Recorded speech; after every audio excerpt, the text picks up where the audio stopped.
I stumbled across a story that illustrates a practice which was a big influence on my path of spiritual development in the book If I Could Tell You Just One Thing by Richard Reed. He is writing about Chef Heston Blumenthal, who says his, quote, imagination and curiosity were kick-started by studying ice cream.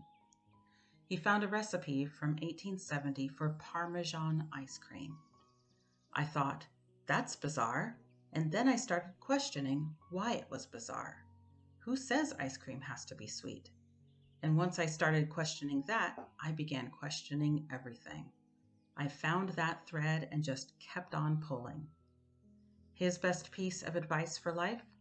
Question everything.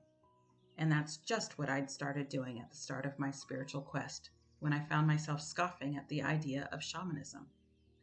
Why? Who says it's not real? Because according to me, a sheltered white woman from Oregon, it doesn't seem plausible?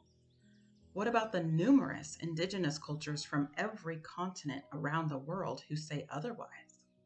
What about the numerous cultures from Africa, Ireland, and North America who believe in little people or fairies? What about cultures that believe in magic and spirits and connecting with ancestors? Are they primitive and uneducated? Or did my brain simply grow up atrophied to subtler realms and forces that may actually exist all around us all the time?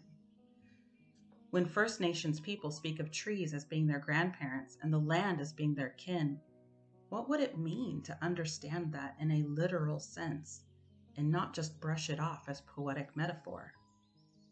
I heard on a podcast one time that one tribe of First Nations people identify 33 ways of knowing, while typical Western-minded people maybe know of 5 or 6, our 5 senses plus standard scientific inquiry, all intellectual and all physical.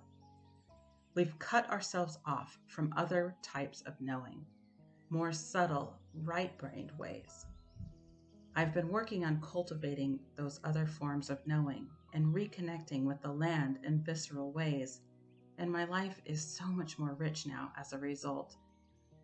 And although I still carry that kernel of doubt, I love how much more open my world has become since I started to ask, why not? And question everything.